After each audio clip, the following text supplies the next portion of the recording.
Hi, AniQuest here. This is my recap for the anime level 2 super cheat powers. If you dig my recaps, don't forget to subscribe and smash that notification bell.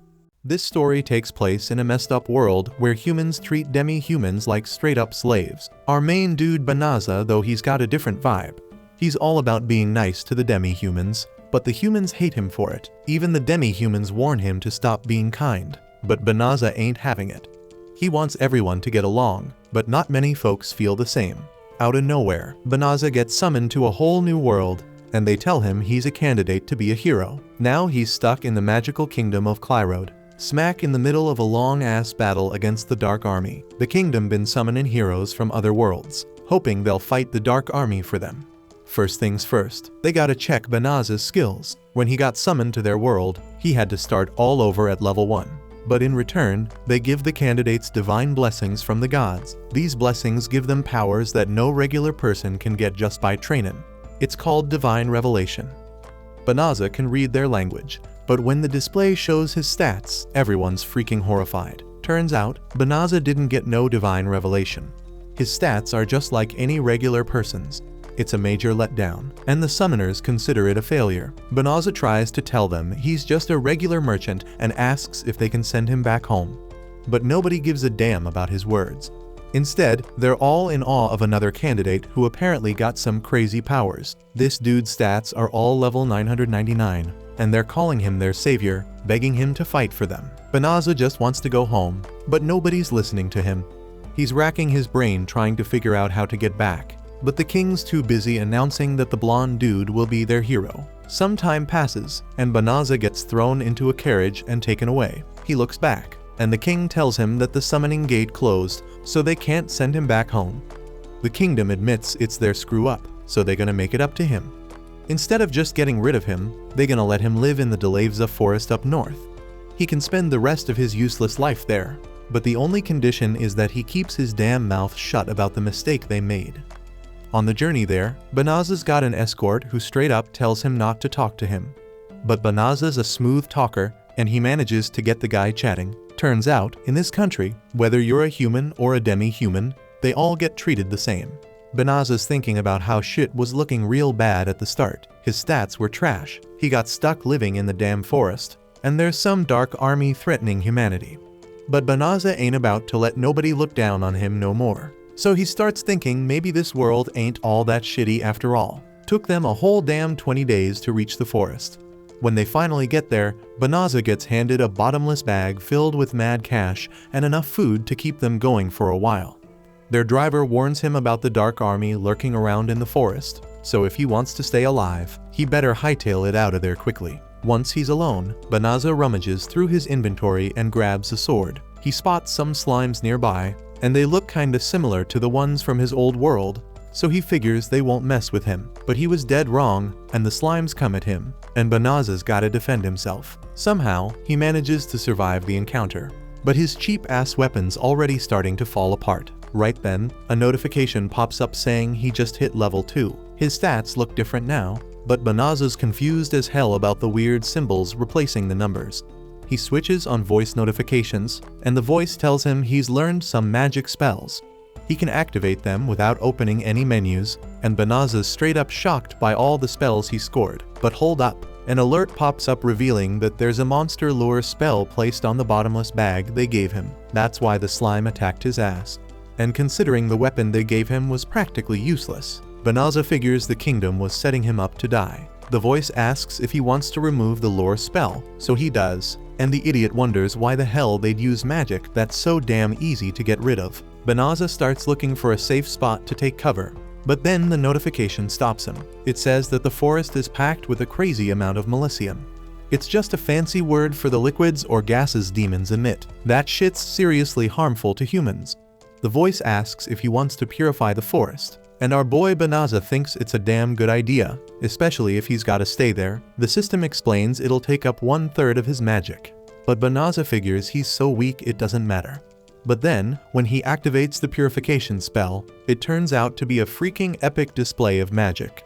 And just like that, the notifications go wild as Banaza levels up multiple times. Back at the castle, the princess points out how messed up it was to send Banaza to the forest. especially when it was all our fault in the first place. And to top it off, the Dark Army set up their front lines in the Delavza forest. But the king doesn't give a damn. He just straight up calls Banaza a worthless piece of trash, saying he ain't fit to be their hero. But hold up, out of nowhere, the king gets some urgent news somebody just pulled off the most powerful holy magic ever, purification. The king is so amazed, thinking it was the golden-haired hero who learned that high-level holy magic already, but then he finds out it wasn't even him. The golden-haired hero headed south, but the purification magic went down in the forest up north. Meanwhile, our boy Banaza's chilling and realizes he leveled up all the way to level 367. He didn't even take out monsters, so Banaza figures in this world you can level up just by throwing magic. But here's the thing that's messing with Banaza's head. The weird symbol is still there, showing up next to his stats. It's a lot to wrap his head around. So Banaza decides to silence the level up notifications. Banaza checks his magic reserves and damn, they're fully restored in seconds. Instead of thinking he's some magic prodigy, Banaza figures his magic capacity must be straight trash.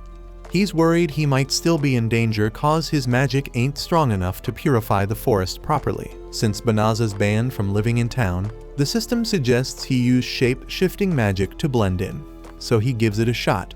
First, he tries changing his gender, but that ain't working for him, so he switches to something that suits him better. Then the system recommends teleportation magic, so Banaza teleports himself right into the city. In his old world, teleportation was some high-level sorcerer stuff, but here it seems like everybody can do it. Smart-ass Banaza thinks he can teleport back to his old world, but nope, that shit doesn't work. So he looks for a guild to make some money. Becoming a merchant might be tough since he's a newbie, so he hopes to find an adventurer's guild. That way, he can do some monster slaying or take on transport quests. Lucky for him, the system gives him directions to the guild. When he gets there, they break it down for him. Adventurers get ranked based on their achievements.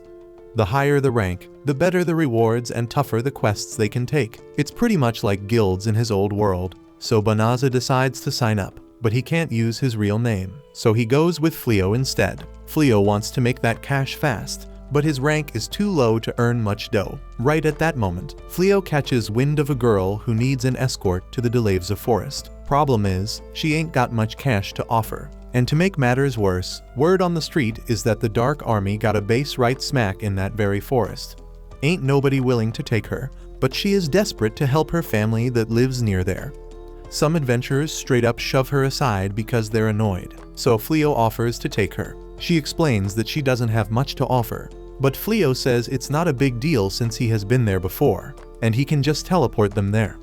Everybody's jaws drop when they hear him say he can use teleportation magic. They think he's lying, and don't believe he can pull off such a rare skill. Fleo's clueless and surprised cause he figures it ain't even a beginner spell, and it didn't drain much of his mana. Then this royal knight named Balirosa comes in, demanding Fleo back off from the girl. She declares that Fleo doesn't look like a skilled enough sorcerer to use such an advanced spell, so she is suspicious of him. Her crew's just as skeptical, accusing him of having some shady plans. Fleo realizes he can't afford to raise suspicion, so he offers to take them all with them. They find a hidden spot so he can teleport them, but Balirosa warns him not to pull any funny business. Fleo teleports them in an instant, and they're all shocked. Teleportation alone is mind-blowing, but Fleo took them hella far. They start wondering if he's some badass sorcerer from the top ranks, but Fleo just tells him that he's a rookie adventurer who can use a bit of magic. They all apologize for treating him like trash before, and Fleo's just glad they ain't suspicious of him anymore. Then the young girl notices that the forest ain't covered in that thick Melicium layer anymore. Fleo prepares to tell her what he did, but his system warns that it's dangerous to inform a demon about him using purification magic. Fleo's hella confused about this demon talk, but Balirosa and her crew start pointing their weapons at the girl. The guild been suspecting her, so Balirosa demands she show them her true form. At first, the girl acts all scared, but then she straight up shocks everybody by revealing her true self. Her name's Fenris, and she's the lil sis of Fengirl from the Infernal Four. She unleashes enough Melicium to bring all the girls down, and Balirosa's mind is blown cause she didn't expect the girl to be a demon connected to the Infernal Four. Fenris impressed by Fleo, seeing he ain't affected by the Melicium, so she decides to save him for last. Fleo manages to rescue Balirosa, but he knows he can't bounce himself while protecting the other 4 girls. But then Fleo taps into his teleportation powers and gets all the girls out of there. Even he's impressed it actually works. Fleo don't know why he ended up here, but he ain't gonna let himself get wiped out before he can do shit in this new world. He stands up and gets ready to unleash every damn spell he's got. Fenris tries to stop him, but the dude ain't having it. He busts out this spell called Meteoric Leap and launches himself into the damn sky. Even he's surprised at how smooth that move was. Then he pulls out another ability to defend himself. Fenris ain't no slouch either. She starts teleporting around to dodge Fleo's whirlwind, but Fleo ain't playing. He hits her with a gravitational spell to keep her locked in place. Fenris is straight up stunned by how powerful this dude is. Fleo's scrambling, going through all his spells, trying to find one that'll restrain her. His system suggests he use subjugation magic, which basically enslaves the target and lets Fleo control them. Fleo refuses to use magic like that, but time is running out as Fenris is about to break free. She keeps throwing spells at him, but Fleo's system keeps nullifying them.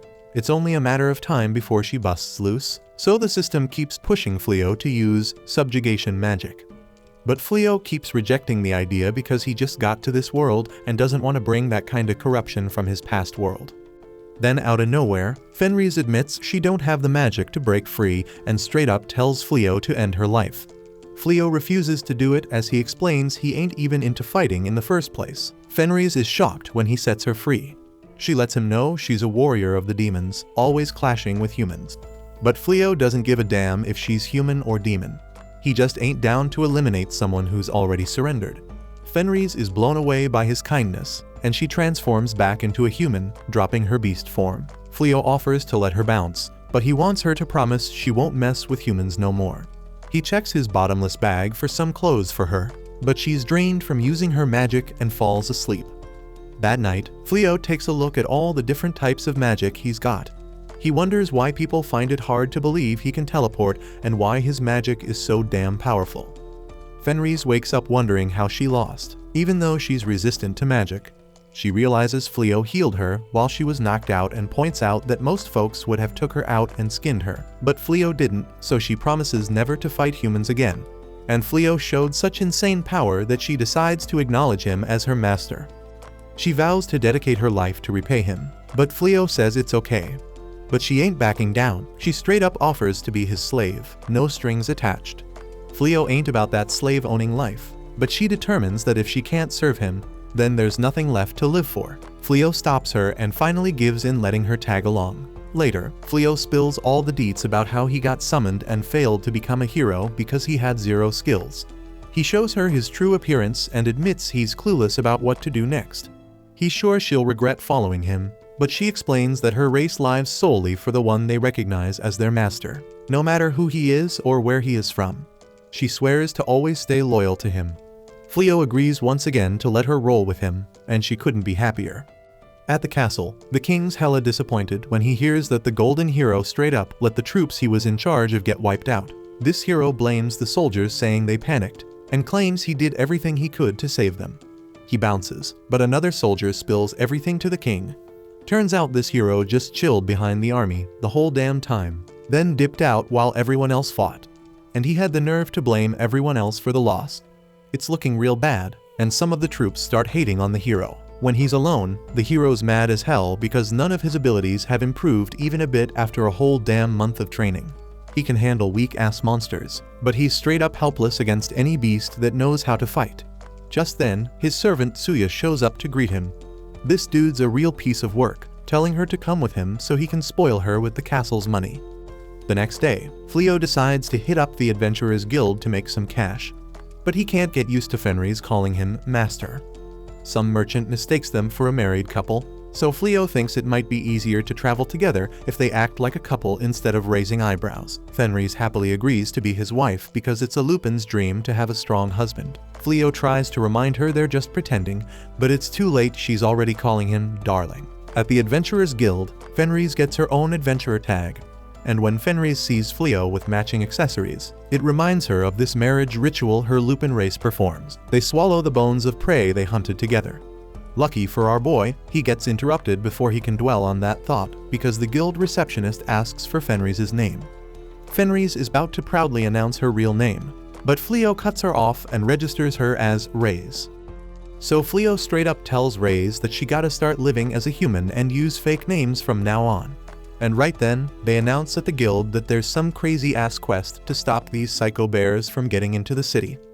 All the adventurers are scared shitless because these psycho bears are the ones who wrecked the hero's army. It's a freaking emergency, so adventurers of any rank can take the job. And get this, the guild's paying out 10 times the usual amount per bear to motivate someone to step up. This job's looking hella profitable, but Fleo ain't sure if he can handle it. But Raze, she insists he can. Fleo reminds her that even the real hero failed to beat those bears. But then Raze comes up with a plan. She'll take down the psycho bears herself and prove how strong Fleo is because he's the one who defeated her. Fleo teleports them to the forest where the bears are chilling. And there's a vacant house there that the guild said they can use as a base. Raze is all confident she can handle the battle on her own, but Fleo ain't letting her. Plus, he's got some spells he wants to test, so Raze is just stoked they'll be together. Right then, they hear screams and find the same group of knights from earlier surrounded by the psycho bears. Raze remembers them and couldn't give two shits about those weak-ass losers. The buff girl's in bad shape, but she's still trying to fight, ending up in a tight spot. But luckily for the knights, the psycho bears get taken down by an attack. One tough bear's left, but Raze kicks its ass. It was Fleo's idea to save the knights, so Raze thinks he's just too damn nice. The knights are all grateful and explain they were worried about what happened to Fleo. Fleo's scared they'll find out Raze's true identity, so he just introduces her as his travel buddy. She wishes he'd introduce her as his wife, but they get interrupted by another psycho bear. The bear goes straight for Raze, but she shuts it down with one terrifying glare. Raze acts like she don't know what happened, and the bear nods its head, making them think it surrendered.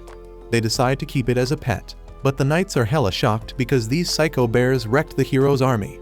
Raze says that's even more of a reason to take it as they pet, but Fleo's thinking about preventing it from hurting others.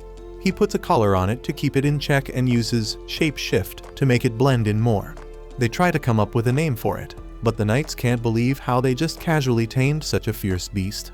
Later, the knights thank Fleo for saving them once again and introduce themselves. Other than Ballyrosa, there's Blossom the badass fighter, Bolano the witch, and Byrelli, the ex-farmer turned knight. They reveal that they want Fleo to teach them how to fight. The golden hero got hella pissed when his army failed him and swore he'd never lead another force against the dark one. He said he'd only reconsider if he found trustworthy peeps to serve him.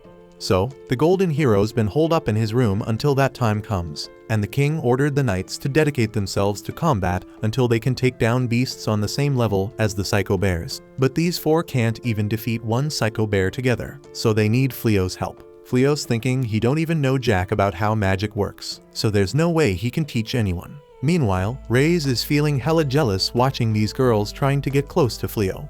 So Fleo decides to tell them that Raze is his wife, and they just trying to live a quiet, peaceful life together. The knights step back and understand the situation. But then Raze suggests that Fleo helps them out. She points out that as his wife, she knows better than anyone that he's a kind-hearted dude who won't abandon someone in need.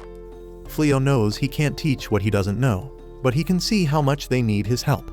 He admits he might not be the best teacher, but he agrees to train them. The girls are stoked, but they got one more request. They need a place to crash, and they're even down to pay rent for a corner of the living room. Raze thinks it's a bomb idea because there are plenty of rooms, and she and Fleo can share a bed since they're married. Meanwhile, word gets to the Dark One that the one who wiped out the demons and purified the Delavza forest ain't even from the kingdom of Clyrode. It was one lone individual. The Dark One's surprised as hell to hear that one person's got magic powerful enough to take out demons instantly. He's made up his mind and tells his subordinate to find and capture that individual at all costs. The next morning, Fleo wakes up and finds Raze straight up staring at him while he sleeps. When he asks her what the hell she's doing, she answers that they are a married couple now, so it's totally normal for her to creep on him while he snoozes. We flash back to the night before when Raze was ready to get down and dirty as Fleo's wifey. But Fleo ain't fully accepting this whole situation yet, so he refuses to spend the night with her. It kinda hurts Raze, but Fleo reassures her that it ain't because he doesn't like her. There's just a bunch of steps they gotta take before they start making babies. So for now, he plans to crash in the hallway, giving Raze the room all to herself. But Reyes comes back with the argument that if Fleo keeps refusing to sleep in the same room, Balirosa and the others will start smelling something fishy about their marriage. So Fleo's gotta suck it up and stay with her while they're here. But even if the bedroom activities are off the table, Reyes still wants to do nice things for Fleo. So she offers to help him get dressed for the day. Fleo don't really need her help, but he figures it's a harmless gesture, so he goes along with it as she takes off his shirt. Just then, Balirosa walks in and feels like she just walked in on something she shouldn't have, and she bounces out of there real quick. Later that day, they started the training they agreed on. But when Balirosa comes face to face with a freaking giant boar, she bolts as soon as it charges at her. The warrior tries to take over as the damage dealer, but she swings once and runs out of moves because that's all she knows how to do. Before she gets skewered, Reyes tells Bolano to quit being useless and use her magic to help. So she busts out a defensive spell that blocks the boar's attack. Then Fleo tells Birelli to take a shot at the boar, but all the arrow manages to do is tickle the damn thing. This team is straight up trash when it comes to fighting. Fleo's got a ton of work ahead of him if he wants to train them till they're halfway decent. Since they're gonna be sticking around for a while, Fleo offers the girls a room in the house because he's the proud owner now, thanks to that psycho bear quest. He can't have them crashing on the floor forever after all. And they're hella grateful for his kindness. Just then Reyes rolls in and announces that lunch is served and they should all chow down. But here's the thing, Reyes has never set foot in a damn kitchen before, so the whole concept of cooking is like a foreign language to her. Fleo ain't trying to get food poisoning, so he suggests cooking up the meat. But he ain't letting Reyes anywhere near it because she's guaranteed to turn it into a pile of ash. Balirosa steps up and offers to help Fleo in the kitchen. After some time, a full-on meal is finally ready. Everyone's thinking it looks bomb, so they shower Fleo with compliments for his mad cooking skills. But Fleo knows he can't take all the credit because Balirosa is surprisingly good in the kitchen too. Reyes starts getting all jealous because she's supposed to be the wifey here. Balirosa gets a bit embarrassed by all the praise and spills that she's actually better at cooking than swinging a sword, which everyone already knew. Her noble family fell on hard times, so they couldn't afford no fancy chef. Balirosa had to learn to whip up her own food. Everyone digs in, and damn, the food tastes as good as it looks. But Reyes is still skeptical because she's strictly anti-vegetarian. But since Fleo made that salad, she decides to give it a shot, and it ain't that bad. Later that day, Fleo takes all the extra boars they bagged while hunting to the guild to get them evaluated. And damn, he's starting to turn heads because he makes taking down those massive beasts look like a freaking walk in the park. While they wait for the guild to assess their loot, Reyes asks Fleo if it's cool for her to head into town for a bit. He's cool with it because she says she got some business to handle. Plus, he gets approached by this guild employee named Lilith who wants to chat anyway. So they agree to meet back at the house later. Once Fleo bounces, Reyes is all determined to start her own training arc of becoming a gourmet master. Meanwhile, Fleo's chatting it up with Lilith, who spills that our boy has become hella famous in town for his mind-blowing achievements.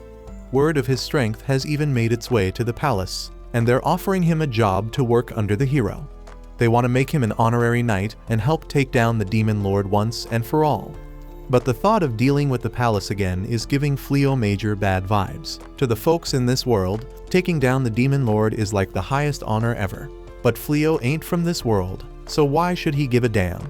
He straight up tells Lilith that he ain't interested in any hero business and has no plans to join the fight against the demon lord. After saying his piece, he just bounces. When he steps outside, he finds Reyes waiting for him, but she looks like she got caught in a freaking fire. Fleo's mad worried about her well-being. Turns out while she was away, she tried taking a cooking class to win Fleo's heart, but she underestimated how damn hard it is to follow a recipe, and things didn't turn out so hot. But she ain't giving up. She's determined to keep trying till she can whip up a meal that ain't total shit. Meanwhile, back at the castle, Blondie is hell-bent on recruiting these badass adventurers he heard about in the guild. He wants them to do all the hero work for him. As a result, Fleo and Reyes keep getting unsolicited requests to join the hero's crew, but they shut them down every single time. It's gotten so damn annoying that Reyes is thinking about getting a little violent with the rejections so they get the message. But Fleo knows the messengers are just doing their job, so they shouldn't suffer the consequences. Plus, they gotta get back to training Balirosa and the others.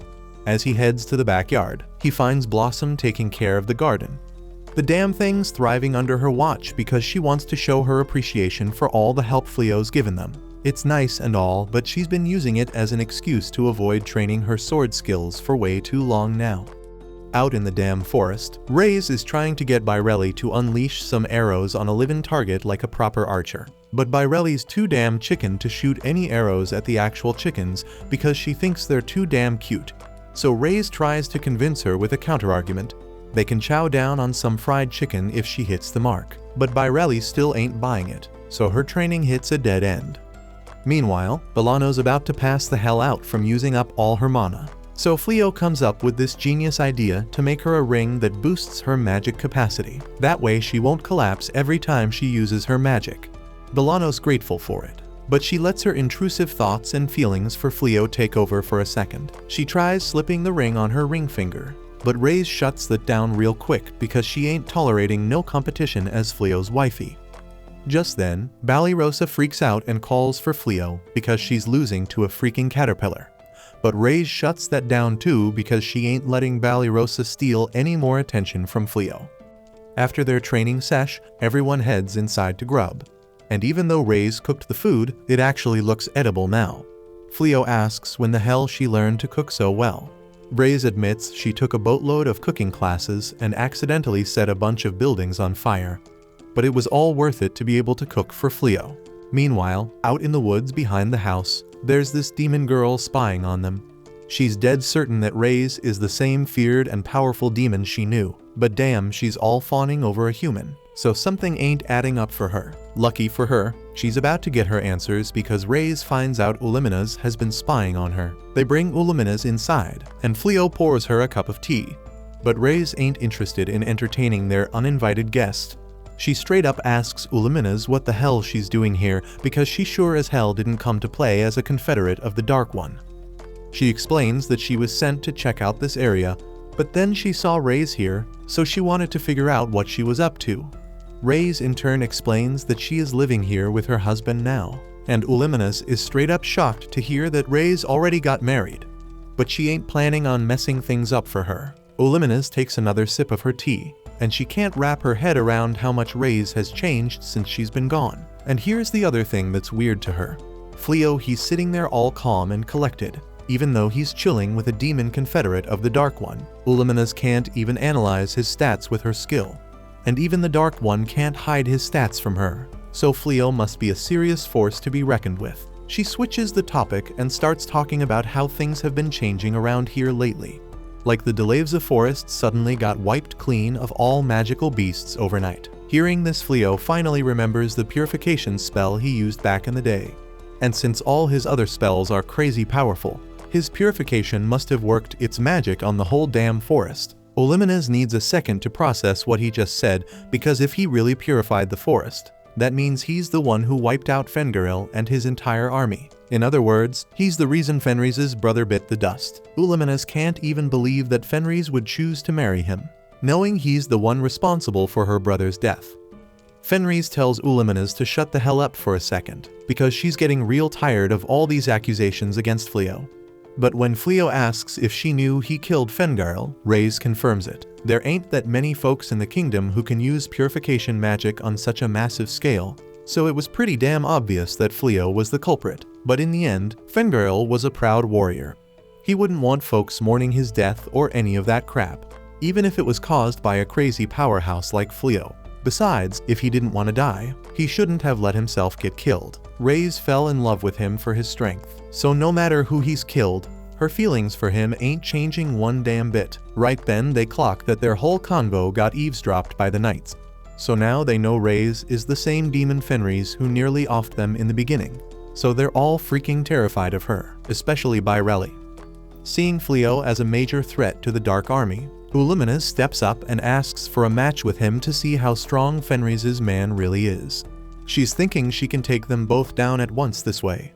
But Reyes ain't letting that shit slide because she thinks Uliminaz is trying to steal her man. Eventually, Fleo agrees to the match, and they set the rules so magic is allowed, and it goes on till someone gives up. Uliminaz is all confident, jumping in the air, casting spells from up and down to distract Fleo. But that dude dispels them like it's nothing and hits her back with his own spell, leaving Illumina's all tied up in the air.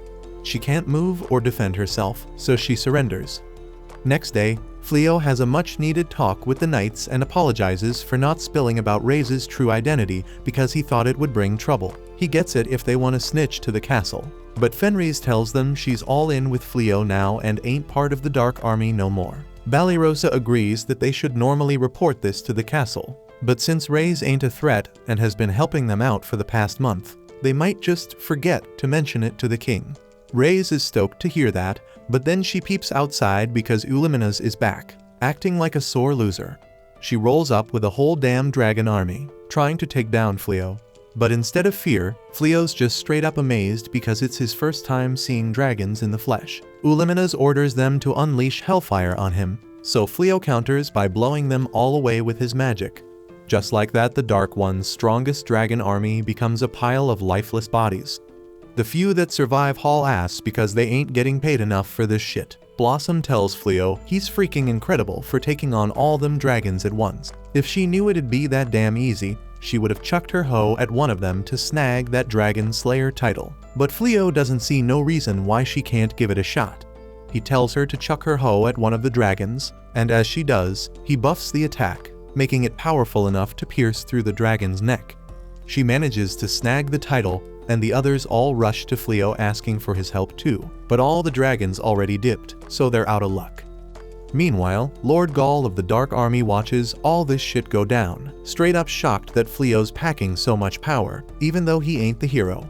So he decides to step up and personally challenge him to put an end to this madness. A while later, Fleo throws up a barrier around the crib so they can peep when demons roll up.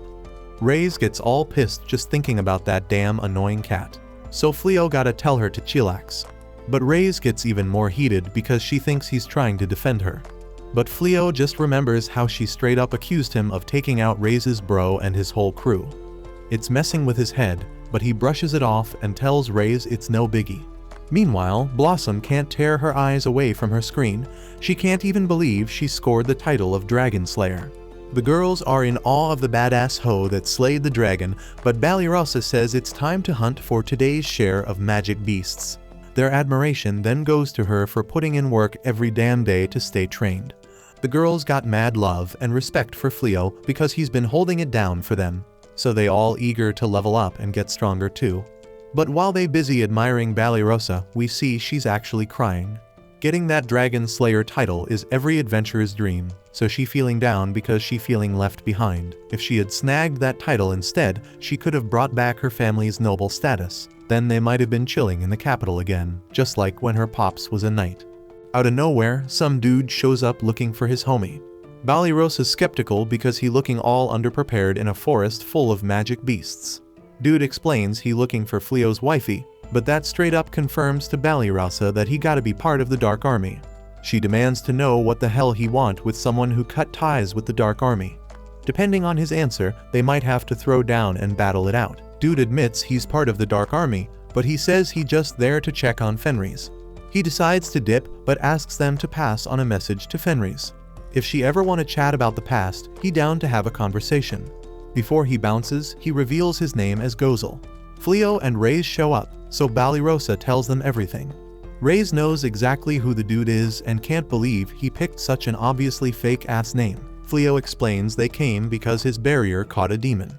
Balirosa's straight up shocked to hear that his display screen said the person she was talking to was the Dark Lord. Ray's confirms it, dropping the bomb that his real name is Gaul. Balirosa starts trembling in fear after hearing that. She did raise her sword to the Dark Lord, so she damn sure the demons will be coming for her. The next day, Gozel gets invited to chill at their house, and the dude is straight up shocked at how chill Fleo is around him. Balirosa ain't used to Gozel's presence, so she's straight up terrified. Then Gozel spills that his visit has something to do with Illumina's. Balirosa's part of the meetup too, but she's clueless as hell about why. She's scared as hell and can't wrap her head around why she gotta sit next to the Dark Lord. Ray's jumps to the conclusion that the Dark Lord there for revenge, but shockingly, he reveals that he actually came to ask Fleo to join the Dark Army. Fleo calmly shuts that shit down, and Gozel ain't expecting that. Gozel assumes Fleo is living in the forest because he want to oppose the humans. But that ain't it. Fleo just doesn't think it makes sense for him to ride with humans just cause he is one of them. On top of all that, Fleo straight up spills to the Dark Lord that he ain't even from this world. He doesn't even know why the humans and demons are beefing. Reyes never bothered explaining it to him because Fleo simply don't want to fight. Gozel admits it's unlikely anyone knows the true reason behind the war. That shit has been going on for 500 years, starting back when the first Dark One took charge. The first Dark Lord came from some other world to take over this one. Demons who were getting oppressed by humans at the time accepted him. Ending a war that's been going on this long ain't gonna be easy, but the ideals passed down through 12 generations of Dark Ones have changed. Gozel, the current Dark Lord, ain't got no interest in ruling the world. But then Gozel busts out a crazy amount of power. Dude declares he's still the king of the demons, and he can't let someone who poses such a threat to the demons fall into the hands of the humans. Gozel warns Fleo that he better take that as advice and join the Dark Army. But Fleo stays calm and explains that Gozel's seriously overestimating his abilities. Plus, he ain't planning on picking a side in this war. Gozel eases up on his power and finds it amusing to see how determined Fleo is. He impressed and points out that Fleo probably had the same determination when he rejected the king.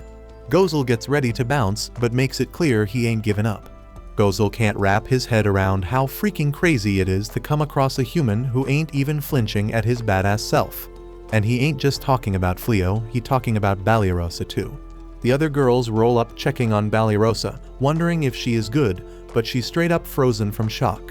When she wakes up the next morning, Banished shocked as hell to see Gozel back in the crib, munching on Reyes' breakfast. Reyes straight up tells him to leave once he done eating. Gozel keeps insisting that Banished join him, but she dips to get dressed instead. Later Banished tries to sneak away, but Gozel tracks her down. Dude wanna talk, but she bounces off to training. Day after day, Gozel keeps showing up at the crib, and Banished keeps coming up with excuses to dip out. But Gozel ain't taking the hint, he just admire how hard she working. At the castle, the king gets word about some mysterious demon visiting Fleo all the time. King gets all pissed because Fleo has been ignoring his summons, and now seems like he's riding with the Dark Army. King plans to send soldiers to snatch up Fleo, but the princess tells him to hold up. She thinks if they wrong about Fleo, their actions might push him straight into the arms of the Dark Army. She reckons they should listen to what Fleo gotta say and find a middle ground. King shuts her down, and the Golden Hero shows up to back him up. He says they gotta send soldiers to force Fleo to obey their orders. At the demon's castle, Olimenes warns Gozel that going to Fleo's crib so much by himself can be dangerous. But Gozel tells her he trusts Fleo way more than the human king. If there's a chance to get someone as powerful as Fleo on their side, then he swears he gonna do everything he can to convince him. Olimenes mentions the soldiers waiting for his orders, but Gozel ain't made up his mind yet about when they gonna make their move. When he bounces, Olimenes all concerned because some demons talking shit about the Dark One visiting Fleo so much. She wonder if Gozel really going there just for Fleo. Back at the crib, Fleo explains he been thinking about selling gear made from dragon scales. Dude already got a prototype going, but it gonna take more work before it ready to sell.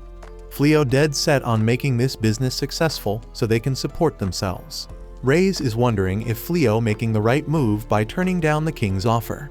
She thinks he could be stacking mad cash and unleashing his abilities to the max. She even wonders if he ain't down to throw down with the demons because of her, but Fleo sets the record straight. He ain't as nice as she thinks he is. The real reason holding him back is that once he discovered his insane power, he ain't feeling the need to fight unless it's absolutely necessary. Reyes point out that's what being kind is all about, and it's one of the things she respects about him. Right then Fleo gets the word that someone has arrived. It's the golden-haired hero, and Fleo gotta tell Reyes not to kick his white ass. This dude lays out two options for Fleo, either become his underling or be labeled as a snitch for the Dark Army, meaning the hero gonna take him out right then and there. The hero feeling all satisfied with his little speech, claiming it's one of the top 3 climactic moments of his whole life. He assuming Fleo's so stunned by his vibes that he can't even speak.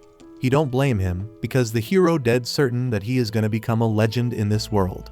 All they gotta do is take down the Dark Lord, with Fleo as his subordinate. Fleo apologized for the hero bringing a whole crew to his crib, but he straight up explains he ain't choosing sides in this war no matter what. The hero call him a traitor, but the girls point out that this is tyrannical behavior. The hero threaten them saying he'll come after them if they help Fleo. He only offers them freedom if they help him convince Fleo. Fleo get dead serious as he realize he ain't got no other choice. He ain't picking no side, but he ain't down to throw down right here. They gotta leave to somewhere else to handle this. The hero is straight up shocked, but Rei's totally cool with leaving. The other girls want to come with them too, because living together made them realize fighting demons might not be the right move. They are all on the same page, but the hero points out ain't no way they could escape all the soldiers surrounding them. The hero is trying to flex on Fleo, but damn, he is caught off guard when Fleo busts out a teleportation spell. When the spell ends, everyone's jaws drop because they straight up vanished. It ain't just them either, Fleo somehow teleported the whole damn house and fields with them. It's some next level mind-blowing stuff, because who would thought Fleo got teleportation skills on that insane scale? Right then they peep the demon that has been visiting Fleo showing up, so the hero give the order to capture his black ass. Gozel peeps everything gone and he loses it, blaming the humans for it all. Dude's rage is off the charts, talking about teaching the humans a lesson. In his fury, Gozel commands all his demon forces to gather up and launch a full-on attack on the kingdom of Clyrode. This is exactly what Ulaminas has been waiting for, and she tells all the demons to get ready. The human soldiers peeping the darkness approaching, so the golden hero straight up flees trying to save his sorry ass. Meanwhile, all the girls are tripping out over Fleo's teleportation, because everything is back to how it was before. But Fleo break it down, saying they are near a town west of the royal capital now. They are pretty damn far from the capital, so the girls feel relieved because neither the hero nor the dark dude's gonna track them down. No one is more relieved than Balirosa, since the dark one is really into her.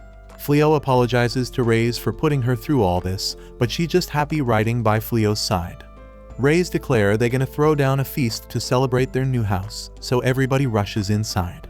After a while, word gets to the king that the demons are straight up wrecking their defenses, and that magic barrier up north won't hold up much longer. The king gets hella furious and wonders what the hell that golden hero is even doing. This so-called hero keeps locking himself up in that southern stronghold, so the king calls him in. They tell him they gotta gather all the damn mages in the kingdom to cast some purification spell. But the king knows that shit comes with serious consequences. Time's running out, and they can't rely on the hero, so they need the king to make a damn decision. Meanwhile, the Dark Lord gives the order to pull back his troops. Ulaminas says it's the perfect time to keep pressing their advantage. But the Dark Lord predicts that those humans will soon bust out their purification crap, and they can't let their troops get near that shit. We see that the Dark Lord's right, as the king and a bunch of mages cast that purification spell. Back with our hero. He comes home to find Rei's acting even friendlier than usual. Fleo was out looking for stores to sell his gear to and checking out armor prices. Baireli's been thinking about raising horses so she can rent them out for cart pulling. She thinks it could be a steady source of income and wants to chip in for the household expenses. Blossom's thinking the same and plans to sell the veggies from the garden. Balirosa and Bolano feel like shit because they got no talent and therefore no income, but Rei's tells them not to stress.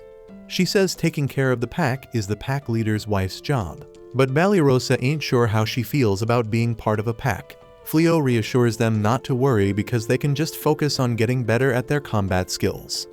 Back at the castle, we find out the Dark Army retreated because of that purification shit. The magic's gonna last for 3 months, and the Dark Army can't even step foot in that purified land till then. The problem is a bunch of their mages are knocked out cold because they used up all their magic juice. The king is one of them, so the princess steps up and says she'll handle his royal duties till he recovers.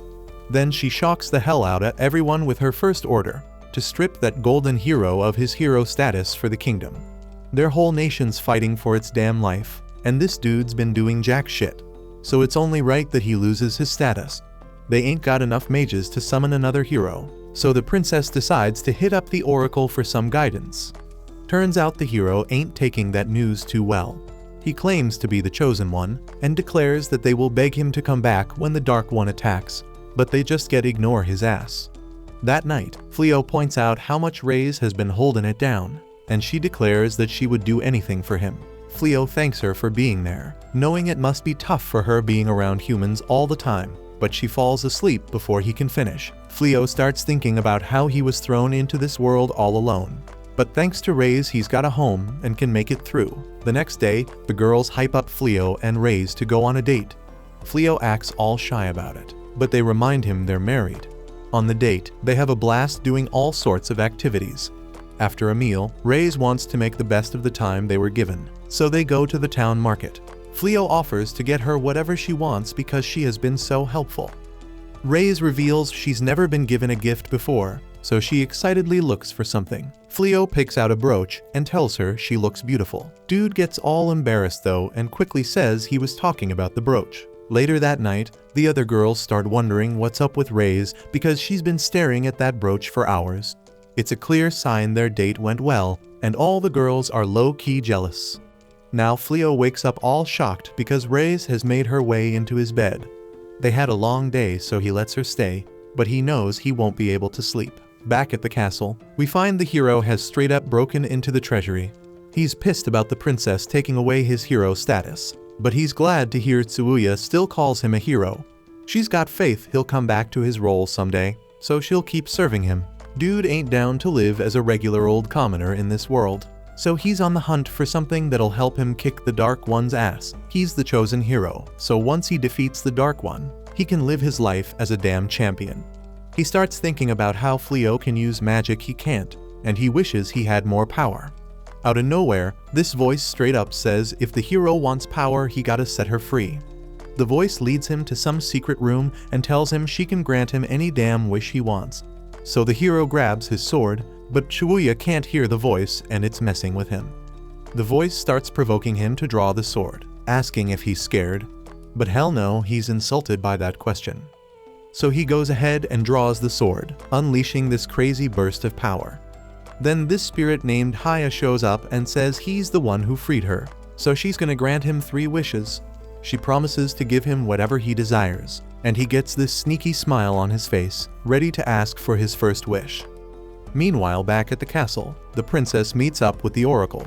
She's explaining how messed up this situation is because they gotta find a solution before the effects of the purification spell wear off. But all of a sudden, these weird collars pop up on everyone's necks, interrupting their conversation. The princess knows exactly what this means, so she sends troops to the treasury to catch the intruder. The oracle drops the knowledge that those collars are called the collar of sacrifice. There's some spirit out there granting wishes but taking people's heads as payment. Everyone's straight up shocked because who the hell would agree to that? The princess spills that a long time ago, the king of Clyrode asked the spirit to defeat the Dark One. But in exchange for granting the wish, it's said that half of all living things on the continent got sacrificed. And then to seal the spirit away, the mages in the kingdom combined their powers at the cost of even more sacrifices. But now someone's gone and broken that seal, asking the spirit for a wish. Everyone's freaking terrified about losing their heads, so the princess says they only got until the spirit grants the wish. She asks the oracle for a solution, and the old lady does her thing. She reveals they gotta find the true hero, and this hero's already been summoned. Everyone realizes this must be the adventure the king was trying to recruit as an ally. The oracle spills about where they can find the hero, but the princess ain't down to split up their forces protecting the land just to go look for him. Instead, she says that she will go herself. Now we back with Fleo, and he out here trying to sell his dragon scale shield. The shop owner is straight up impressed, saying he heard a rumor about a ton of dragon meat showing up at the butcher in town. Fleo ain't spilling about the dragons, but he does mention that his materials came from the same source. This owner's all hyped up about that info and offers to pay whatever Fleo asks for the shield. In return, he wants Fleo to bring him any other goods he gets from that source. Fleo's down with a deal, but now he needs a solid dealer to sell goods made from magic beast materials. The owner's happy to help and tells him about the other dealers. Ballyrosa's straight up amazed by Fleo because he's showing off mad skills. Not only did he craft a dragon shield, but he also locked down a dealer and a steady route to sell more of them. Raze probably explains that Fleo used to be a merchant, so Ballyrosa's all jelly because Raze got him as her husband. Raze ain't feeling that vibe though, so Ballyrosa explains she just wishes she had a man like him. Raze tries to cheer her up by saying the Dark One's into her, but that ain't helping. Reyes is stoked to see Fleo making moves and accomplishing so much, but it also bums her out a bit because it means they'll have less time to chill together. Reyes got one request though, and she asks Fleo to spend time with her whenever he gets the chance. Fleo agrees, but then they both get straight up shocked when Fleo's system warns them about a spirit coming their way. Haya appears before them, so Fleo wonders why she's looking for him.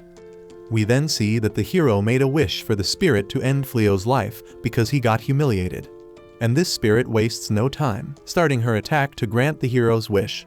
But Fleo's system activates its auto-defense magic. Then Reyes jumps in front to shield Fleo. And that's when Fleo's horrified because Reyes takes the attack head-on. Reyes begs Fleo to run and her brooch gets shattered.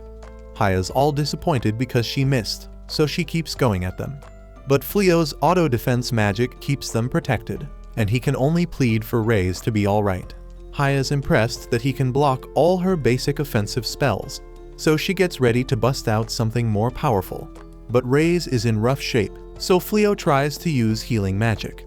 He's straight up horrified when the spell gets cancelled because Reyes' injury is way too severe for the spell to handle.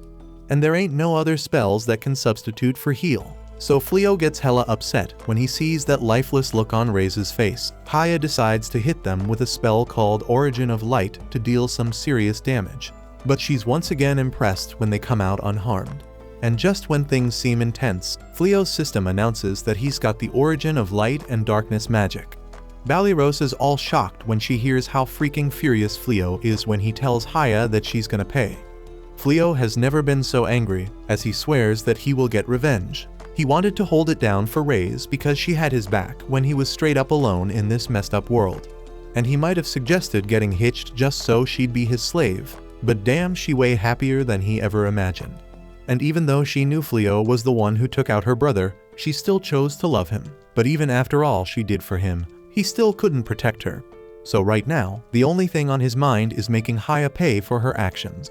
Fleo taps into his time magic to bring Reyes' body back to its original state, although it isn't able to bring the dead back to life. And damn, Haya is shocked that a regular human can use such insane magic. But she ain't got much time to process that because Fleo straight up punches her in the face. Haya gets launched backwards, and she can't believe someone got the audacity to punch a being who mastered all types of magic. But Fleo doesn't give a damn about her fancy title and straight up stomps her into the ground. She tries to use Origin of Darkness magic to defend herself against Fleo, but he straight up cancels that shit out and grabs her by the head. She can't believe Fleo got the power to cancel it out. So as he lifts her up by the head, she uses her appraisal on him and sees that he got an infinite number of stats at his disposal. Fleo then slams her into the wall and delivers a gut punch that knocks the shit out of her.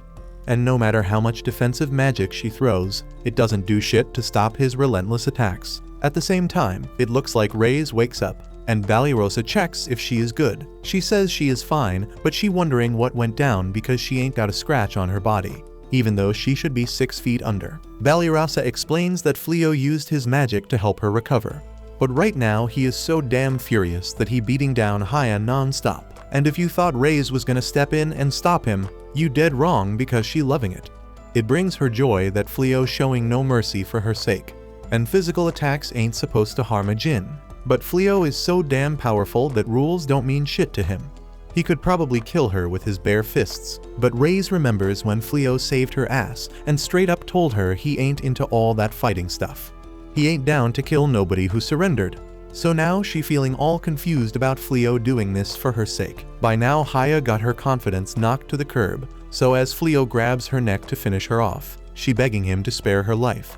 But mercy ain't an option because Fleo's still convinced she murdered Reyes. But before he can break Haya's neck, Reyes comes running up behind him, saying he needs to chill. She said that it's real nice to see him getting so fired up for her, but she can't let him compromise his principles for her sake. He has this rule about not taking out someone who surrendered, and she doesn't want Fleo to lose himself.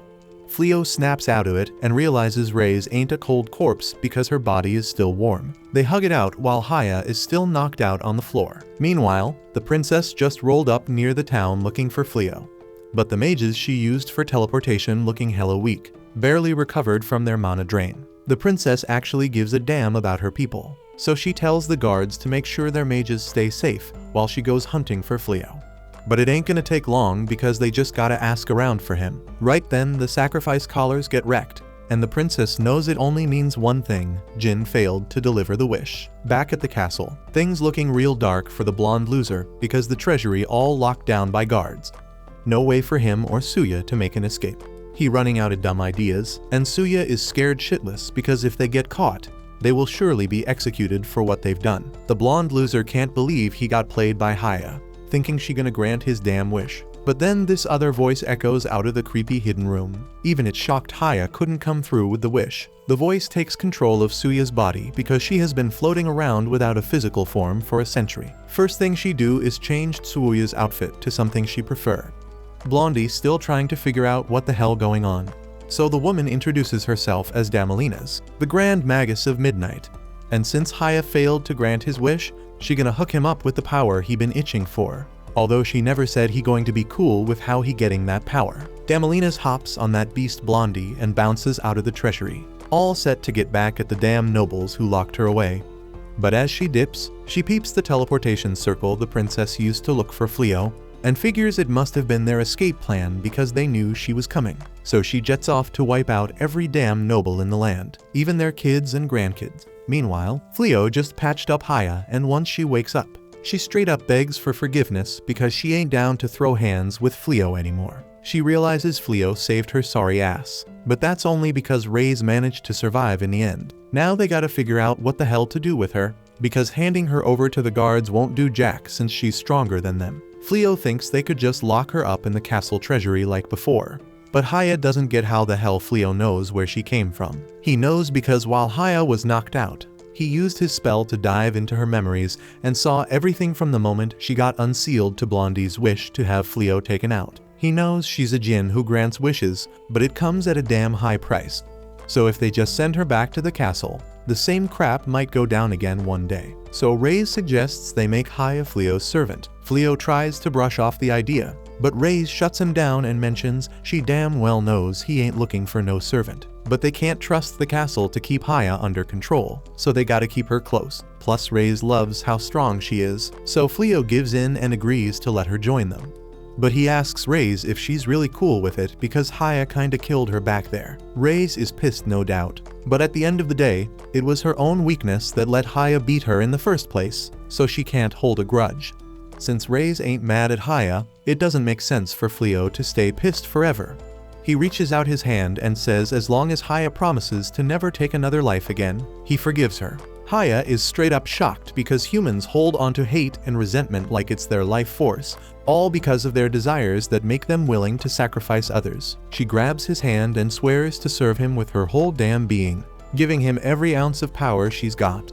And Fleo apologizes for going too hard on her during their fight. But Haya tells him there's no need to apologize because honestly she kinda enjoyed it. Reyes can sense some Fleo-related shenanigans brewing in Haya's mind, but Haya denies it. Putting that aside, Fleo realizes he's caused quite a mess in the town. But since time manipulation magic worked with bringing Reyes back to life, he figures it might be able to restore the town to its original state too. However, before he activates it, Haya asks him not to use that kind of magic again. She explains that time manipulation is only meant for individuals within a certain range. If not used carefully, there can be discrepancies between those within the range and those outside of it, leading to a whole lot of unexpected consequences. As long as Haya is the one using it, she can narrow down the target to just one individual. But it was never intended for humans to use.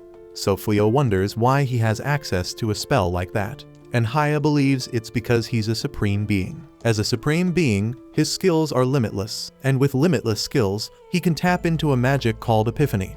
It lets him learn any magic and all related types of magic if it's used against him once. So when Haya attacked him, he learned all the magic a djinn can use. But as she mentioned earlier, messing with time manipulation magic is hella dangerous. So she asks him to refrain from using it again. Fleo agrees not to play around with that spell so recklessly, and instead, he decides to use a repair spell to fix all the damage in the town. Later, Fleo heads back home and introduces Haya to the rest of the girls. They're all freaked out by the idea of having someone as powerful as her living there. Since Haya doesn't really have a place to call home, Fleo figured she might as well stay with them. But that doesn't exactly reassure the others. Balirosa steps in and says the room is ready for Haya, adding that she probably won't go around killing everyone as long as Fleo is around. That night, Fleo has a lot of soul searching to do because he broke his pacifism code today and discovered he's some sort of supreme being. But just as he's lost in his thoughts, Balirosa finds him and asks if everything's alright since he's sitting all alone. He said he was fine and apologized to Balirosa for everything that happened that day since she must have been freaked out, but she said he had nothing to apologize for. Fleo admits he's got some insane power, but he's clueless about how to properly use it. Balirosa can't help him out either because wouldn't know what to do either. Lately, she's been realizing that some folks she thought were enemies are actually cool as hell, and some people she thought had her back turned out to be straight up trash. So she's confused as hell about why she's training to get stronger because she has no clue who she should fight.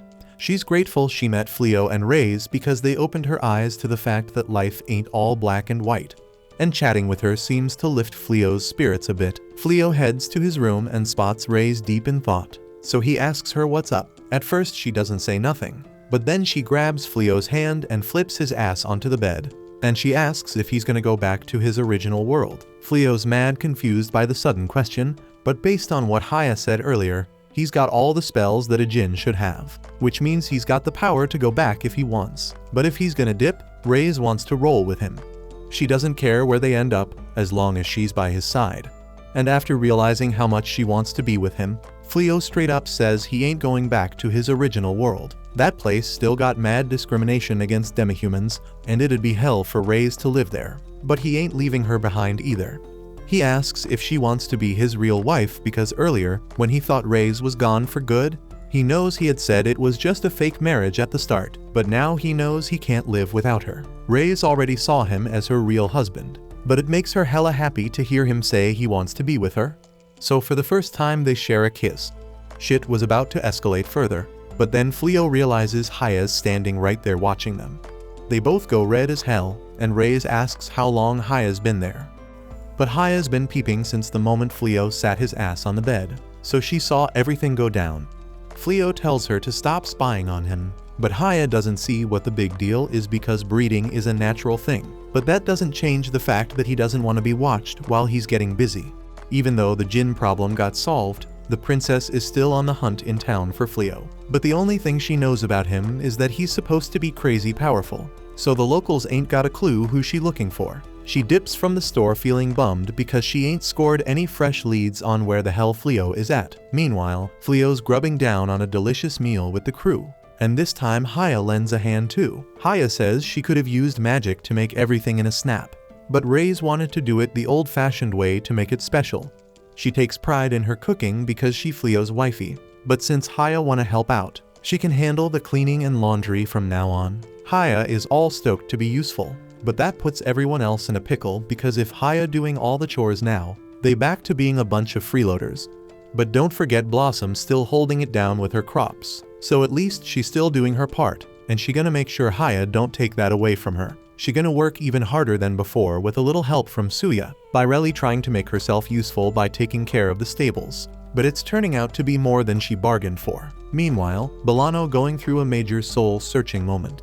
She feel like she letting down her brother and father because she bounced from the Knight's Order before she could officially become a mage like them. Right now she ain't seeing a reason to keep pushing herself to get stronger. But when Fleo teaching her magic, he's staying patient as hell with her till she finally gets it. She don't want to waste the effort he putting into teaching her. Just then, Bolano and Birelli hear Blossom screaming her head off. So they rush outside and find out some crazy magic beast has somehow made its way into the fields, tearing them up for no reason. The beast charges at them, but Bolano's training paying off because she able to throw up a magic shield without running out of mana. Thanks to that, they both come out without a scratch. Balirosa be apologizing for causing this whole mess because she the one who brought the beast up in here. She was out hunting when she stumbled upon it, but it was acting way calmer than usual beast, so she couldn't bring herself to off it.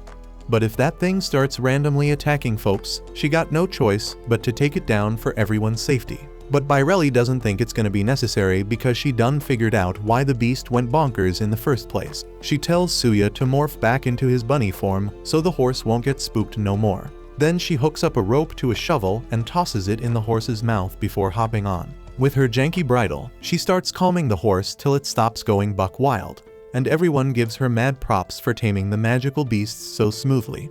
Baireli feeling accomplished, and it gets her thinking. So she asks Balirosa if they can use the land around Fleo's house. Problem is that land belongs to the local lord, so they can't just claim it, but they could straight up buy the rights from the lord like Fleo did when he moved the house here. And that sparks an idea in Baireli's head. Meanwhile, Fleo out in town chilling with Reyes, and she hyped they are finally getting some alone time with him. It ain't exactly a date because he just swung by to sell off some of his gear. But that's cool enough for Reyes. Fleo steps into the store to sell some lightweight armor, and the owner digging how well crafted it is, but he want to add some color to it. So he starts showing Fleo some flashy stones he could use for future batches. While Fleo handling business, Reyes waiting outside, and she can barely contain her excitement about how fine Fleo looks while he working. But then out of nowhere the sky goes dark, and that ain't a good sign. The princess and her squad just linked up when this magic circle appears in the sky, and this blonde monster swoops down on the village with Damalinas, ready to spill some blood. By now Fleo peeped that something ain't right, so he links back up with Reyes who spills about the monster that popped up. Fleo ain't sure what caused this, but he dead set on keeping the townsfolk safe. Meanwhile, soon as Damalinas spots the princess, she is ready to attack. And to their credit, the guards stood their ground against her with bravery, but they way outmatched by her power. So Damalinas just busts out a small spell to blow them away. Haya pulls up to the scene right after picking up some heavy evil vibes in the area. And now that she's here, she tells Fleo that the monster going wild is actually a transformed human. And the real danger is that witch Damalinas chilling on the monster's shoulder.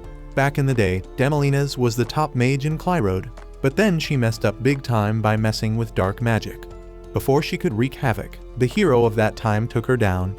But even with her body destroyed, her spirit stayed strong because of all that hatred.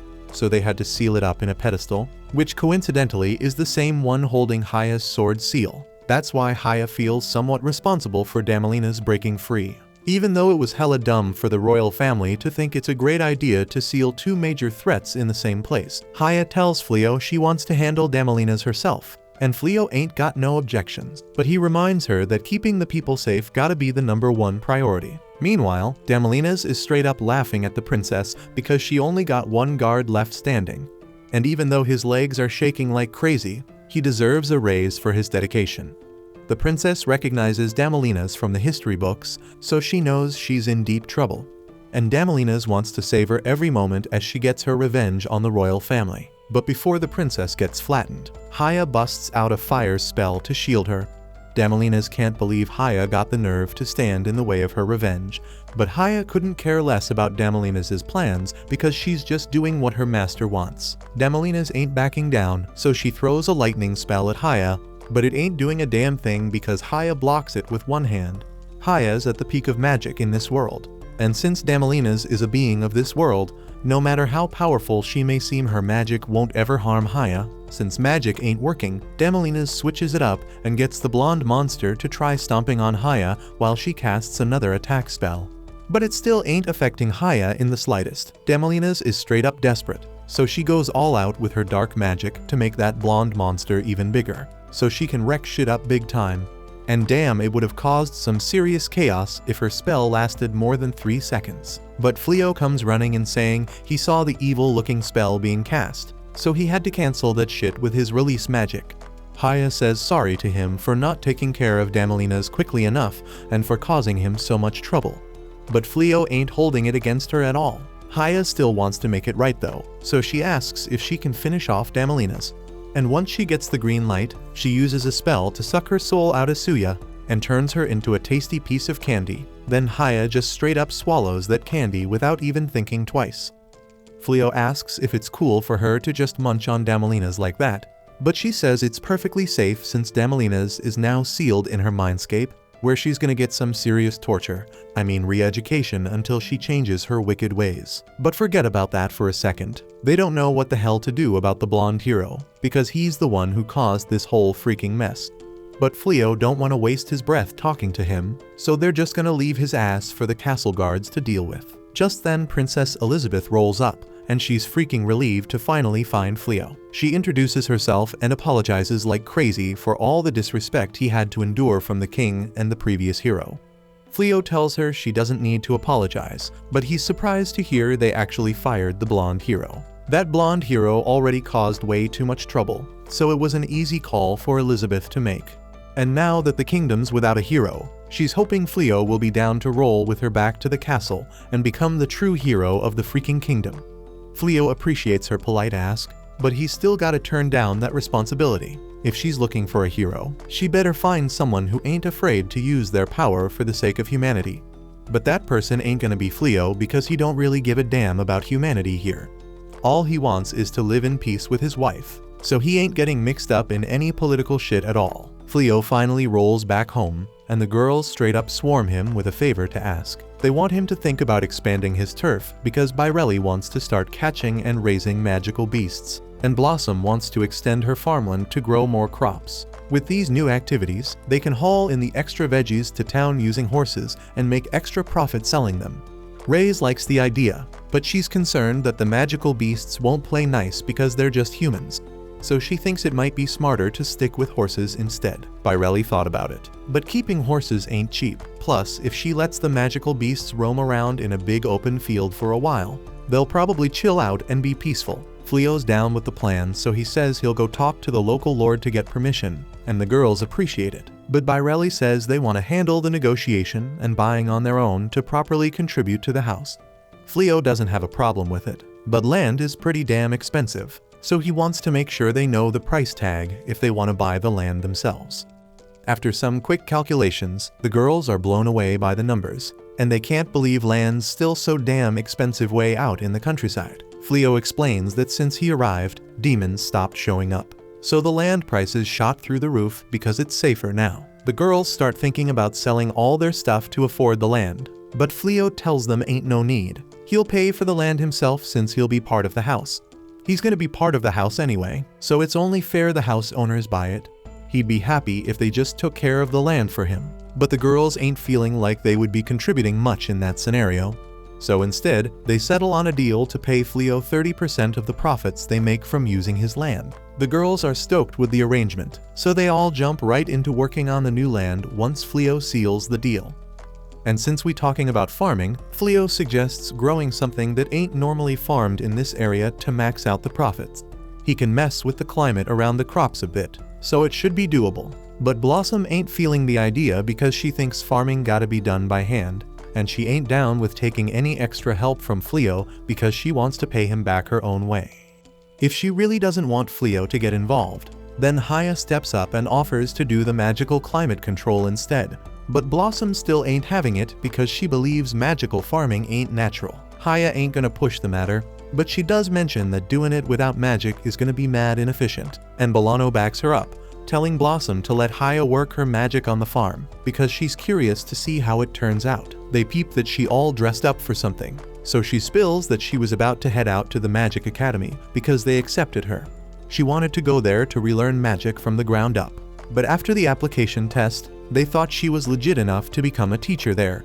And it's all thanks to Fleo teaching her how to be way less of a screw-up with magic. Fleo helped her see that magic can be used for more than just fighting, so she really wants Blossom to give growing crops with magic a shot too.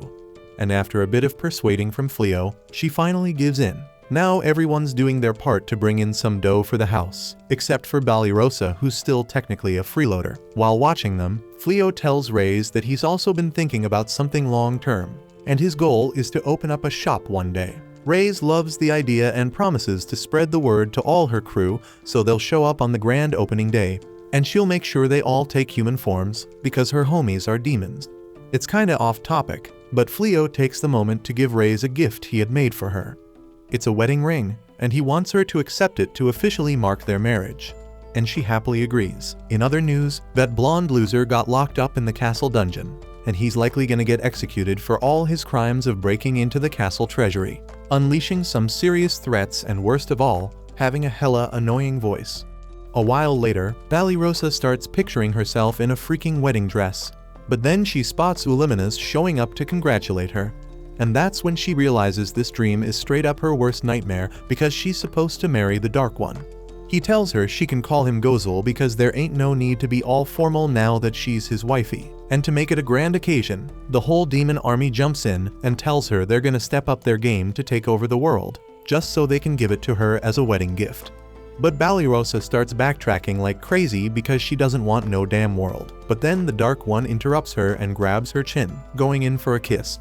And that's when she wakes up from this messed up nightmare. She's relieved it was all just a nightmare. But now she's wondering why the hell she's dreaming about the Dark One marrying her when she never even considered being in a relationship with him. Banished starts freaking out because she knows this means there's gonna be more drama with the Dark One real soon. But the others couldn't care less, telling her to keep her panic attack to herself because they trying to get some sleep. The next morning, Banishd's still feeling drained from all the screaming she did the night before. So while they're all baking together, Reyes asks if she's alright. Banished plays it off, saying she's cool, but she didn't get enough sleep because she's been having some messed up dreams lately. Even without Banished spilling the deets about who's in her dreams, Reyes figures out she must be lovesick. Reyes believes dreams show what a person desires the most. But here's the kicker, that means Banished must secretly want the Dark One, and she ain't trying to accept that. The other girls hear the word love, and they drop whatever they're doing to rush into the kitchen, all ears for the juicy details about who Banished is crushing on. Their detective skills are on point because they immediately figure out it's the Dark One she's secretly in love with. It makes sense to them because Gozul been showing up all the time just to see her. But Banished is still in denial, claiming Gozul was only here to meet up with Fleo, like it had nothing to do with her. However, the squad knows for a fact that Gozul was straight up here for Banished, because he would dip if she wasn't around. Banishd's got no more excuses to explain his actions, so she's coming to terms with the idea that he might actually be feeling her. The crew suggests she talks it out with Gozul, just like Fleo and Reyes did, thinking she could bridge the gap between humans and demons. Although she may not want to marry him after just one day like Reyes did. Now that she brings it up, nobody's ever heard Reyes spill about how she fell for Fleo in the first place, and they all hella curious, so they gather around and ask her what made her fall for the dude. Turns out Fleo's chilling in the room and hears every damn thing Reyes says about him, and he's feeling hella embarrassed right now. But his embarrassment gets interrupted when one of his alarms goes off. He set up a barrier around the village to keep demons out and protect the town, but something managed to slip through. Haya confirms their suspicions, saying she senses the power of a demon nearby, so it's gotta be a sneaky demon that made it in. The crew asks if the village's gonna be in danger, but Fleo ain't sure if this demon's a threat yet because they ain't caused no harm and didn't wreck the barrier. So for now, he just wants everyone to keep an eye on the town and make sure nothing bad goes down. Meanwhile, over in the palace, the princess gets some crazy news. When Fleo turned down her offer to be the official hero of the kingdom, he made it clear he wanted to stay neutral in all the drama between humans and demons. But he gave her a bag of gold coins he got when he first rolled in and asked her to use them to rebuild the damaged city. The alarming part in all this is that the gold coins Fleo had ain't in circulation among the public. And as far as her advisor knows, they only gave those coins to one person before, and that would be Banished, the dude they summoned as a hero and then kicked to the curb right away. Her advisor suspects Fleo and Banished might be the same person. And if that's the real deal, it ain't a surprise why Fleo wants nothing to do with the royal family. Before anything else, she wants to formally apologize to Fleo for how they treated him when he first rolled up. While she's racking her brain trying to figure out what to do, a guard shows up and drops some messed up news. The dumbass Blondie and Suya somehow busted out of their cells and straight up flooded the damn castle. The guard's apologizing because he never thought Blondie had enough brain cells to come up with an escape plan. But the princess ain't pointing fingers at him and just asks him to let the adventurers all over the kingdom know they gotta track down Blondie. Elizabeth wishes they had just made Fleo the hero from the beginning, but there's no use dwelling on what could have been. Meanwhile, the guards are out there searching for Blondie and Suya, but they can't find a damn trace of them. As the guards bounce to search another spot, you can peep two figures chilling in the bushes. Suya's straight up pissed because they've been on the run since they busted out of those cells. Blondie's putting the blame on Haya for not being able to grant his wishes, so now he's looking like a straight up criminal. Suya points out that he straight up escaped prison and swiped shit from the castle treasury. But Blondie's still trying to make excuses for his actions. Yeah, they might have escaped prison, but he's claiming he never actually stole nothing. But that's straight up bull because in the middle of all the chaos, he jacked a magic bag. Accord to Blondie's twisted logic, that ain't stealing because he's just taking what the kingdom owed him. They agreed to hook him up with enough cash to live the good life once he was done being a hero. But that means he had to do something heroic in the first place. He thinks it's only fair he gets to keep at least one magic bag. But now that he thinks about it, he ain't even checked what's inside. He peeks inside the bag and damn to his horror, there ain't a single dollar in there. All he finds is a bottomless water pouch and a treasure chest. The treasure chest at least piques his interest, so our hero pulls it out, thinking maybe he can sell whatever's inside and make some money. But when he pops it open, he finds some shit called a drill bulldozer shovel. Right then, the guards catch wind of their position because of the noise they made, so they all start hauling ass straight for the damn bush they've been hiding in. But when they get to the damn bush, there ain't shit there.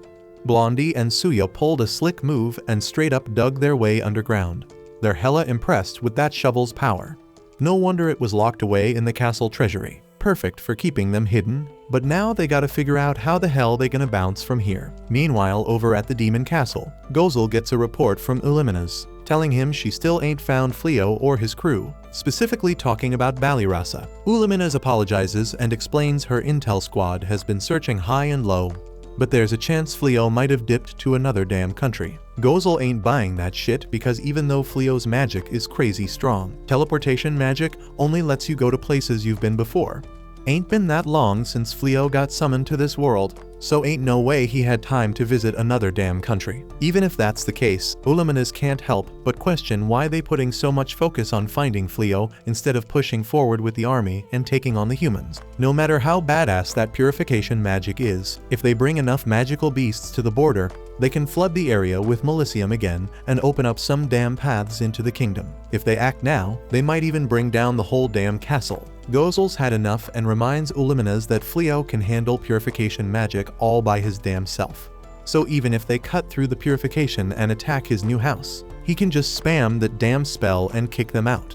That's why they gotta find Fleo first. But Uliminaz still worried because the people be getting restless over Gozel not fully committing to the war effort. So Gozel gets up from his throne and starts walking over to her. Uliminaz fears she did piss him off, but he actually just apologizes to her for not being down to do what she thinks is necessary.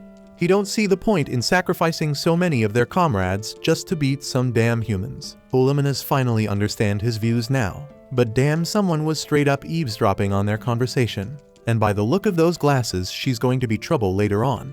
She goes and spills to Uliminaz's brother Uagard, and he's pissed. Not only is Gozel holding back on pushing the army forward, but he's also talking about adding some human named Fleo to the demon army. The demon tries to explain that Fleo supposedly has some insane power, but Uagard couldn't care less and puts his foot down. It doesn't matter how strong he is, because if he's a human, they just gotta take him out. The demon agrees with his logic, so Uagard declares he's taking over as the Dark One because his brother ain't fit to lead the demons. Back in the kingdom, Fleo just finished up shopping with Raze, and even though his barrier sensed another breach, things seem pretty chill here, so he ain't too worried. And since they got some extra time before they gotta head home, Fleo suggests they hang out and grab some lunch. But as they're walking, they notice one of their favorite general supply stores is shutting down. They go over to ask Holdy what happened, and she confirms she's closing her store because she can't find a supplier no more. The place she used to go got wrecked in the last battle with the demon army. When they finally get to the restaurant they wish to eat at, they run into Balirasa, and since she's there, she offers to treat both of them to lunch.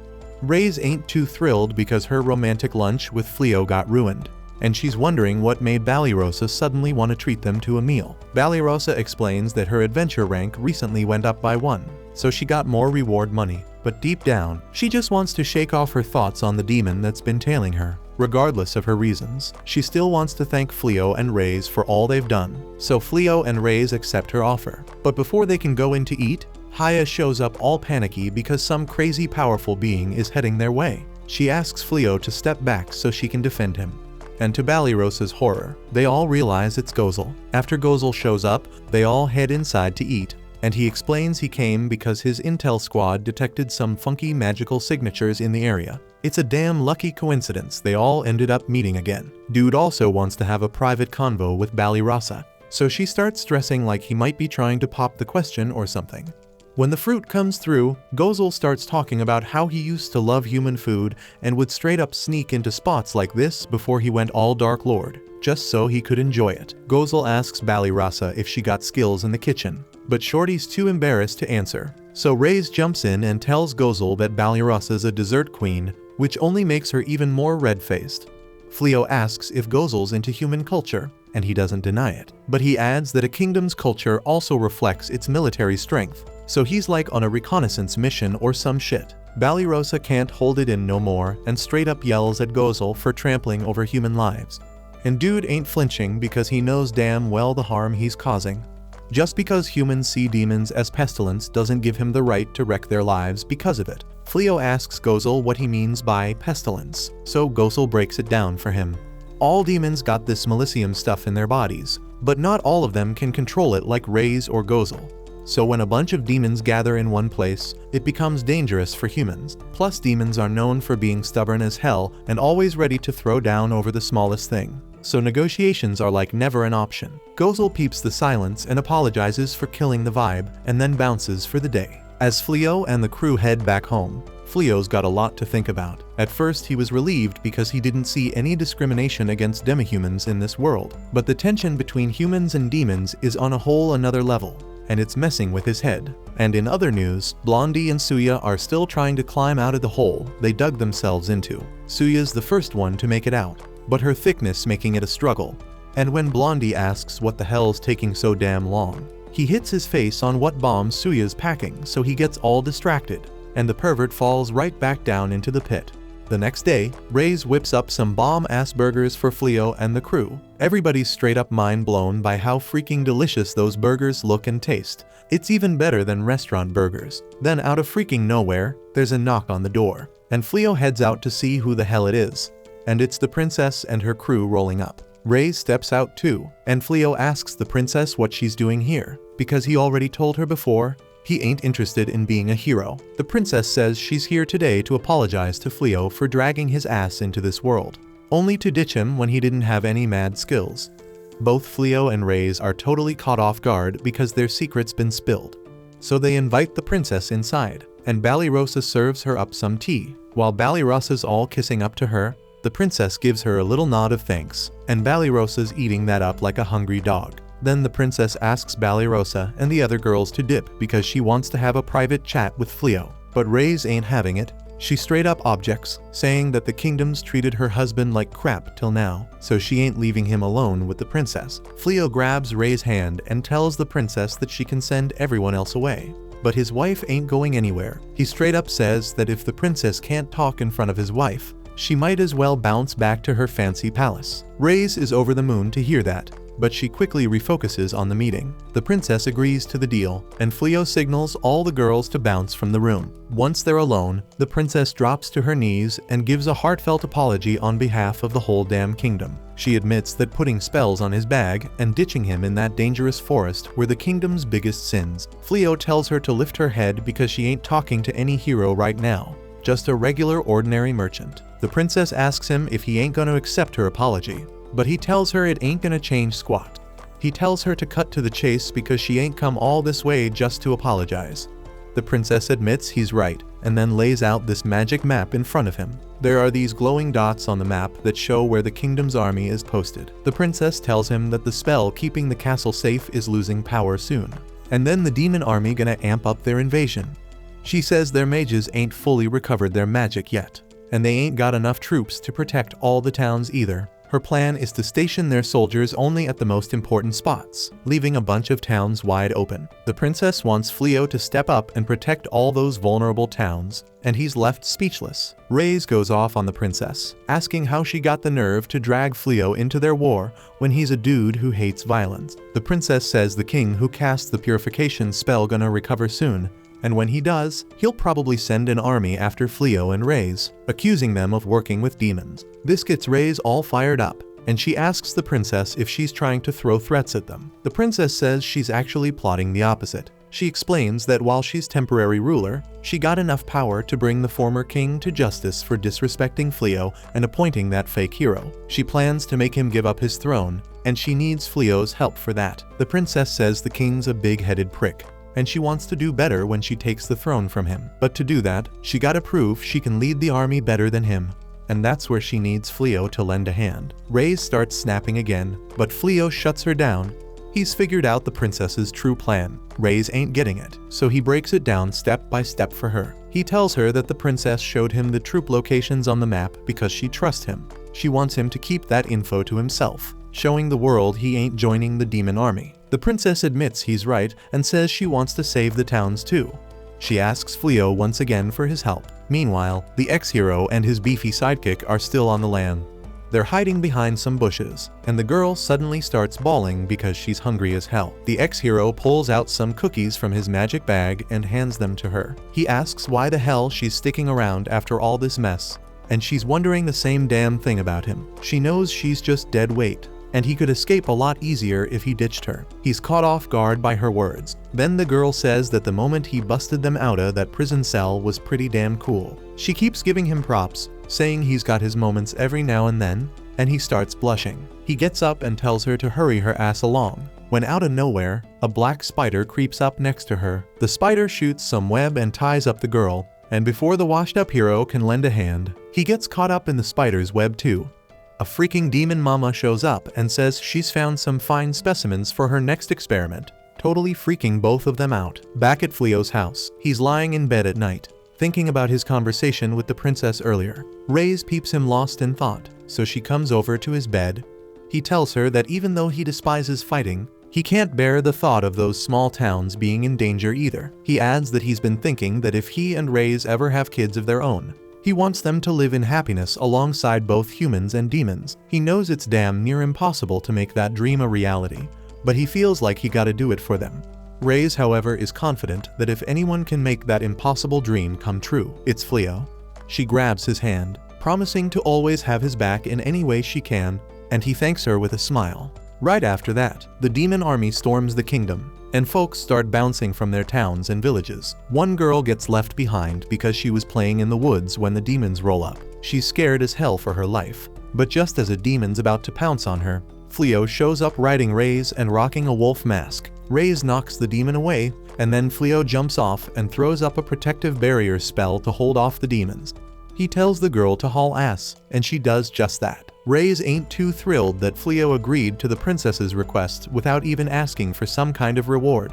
But Fleo says if he asked for cash, word would spread about him being a gold digger. He claims that the moment he agreed to listen to the princess, he already lost the battle of wits. That freaks Reyes out because in her culture, if a dude loses to a chick, she can force him to be her husband. Fleo tries to convince her it ain't gonna happen. While the demons watching that shit, they want to know why a demon wolf is rolling with humans. Fleo tells them they're the protectors of this town and tells the demons to back the hell off if they want to stay alive. The demons act all high and mighty and tell him not to underestimate their power, but Reyes reminds them they can't even cross his barrier. Right then, the boss of the demons shows up. He's a giant red cyclops wielding a massive club. Reyes tells Fleo that the Cyclops clan is one of the toughest types of demons, serving the demon lord's brother directly. The Cyclops looks at Reyes and starts talking smack, saying her brother was too weak to be a demon general and it's a good thing he died. Reyes gets pissed off and asks Fleo to step aside because she wants to handle the Cyclops herself. She says she won't let her brother's death bring shame to their mighty clan. As his sister, she's gonna reclaim their name and show everyone who the strongest demon clan is. Fleo says he ain't got the right to stop her because it's personal business, but he still asks her not to straight up kill the demons. She agrees and steps out of the barrier. The Cyclops swings his heavy club at her, smashing trees with each swing, but he's too damn slow, and Reyes easily dodges all his attacks. He keeps chasing after her, and she uses her mad agility to land small hits on him over and over. The Cyclops asks her if she thinks this is gonna be enough to take him down. Reyes tells him if she was still her old self, she would have ripped him apart already. But after meeting Fleo, she's learned to control her power. She tells the Cyclops to be grateful to her man because he doesn't want him dead. Then she activates a skill and leaps high in the damn air. And with her next move, she switches places with the Cyclops, making him fall free. He throws his club at her, but that's a rookie mistake because Reyes switches their positions again. The Cyclops gets smacked in the head with his own club, and then Reyes decides to finish him off. She's floating 4 trees in the damn air with her magic. Then she uses gravity magic to speed them up, and send them crashing towards him. She hammers the 4 bite wounds she gave the Cyclops earlier and pins him to the ground. With that, the Cyclops tells his minions to attack her. But Fleo uses his magic to instantly restrain all the demons. Reyes says he should have let her handle them all.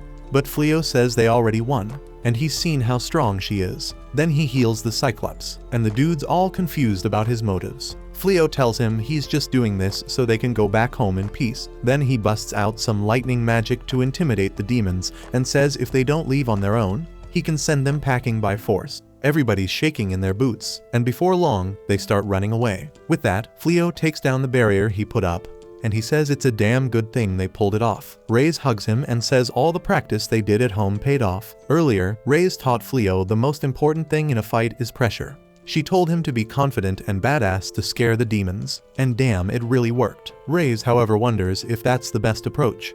She thinks that breaking every damn bone of those demons would ensure they never come back. Fleo agrees she's got a point, but he thinks that method would just make the hate between humans and demons even worse. Right then, the townsfolk show up to thank Fleo for saving their asses, but they're worried about the demon wolf rolling with him. He assures them that the wolf is his partner. The girl they rescued also comes to give them thanks. Fleo spills that they're here because of the princess's request, so they should be thanking her instead of them. With that, he hops back on Reyes, and they ride off to the next damn town. Before long, word spreads about a badass adventurer and his wolf sidekick scaring off demons. The news reaches the princess, and she realizes the adventurer is none other than Fleo. Her heart's filled with gratitude for the dude now.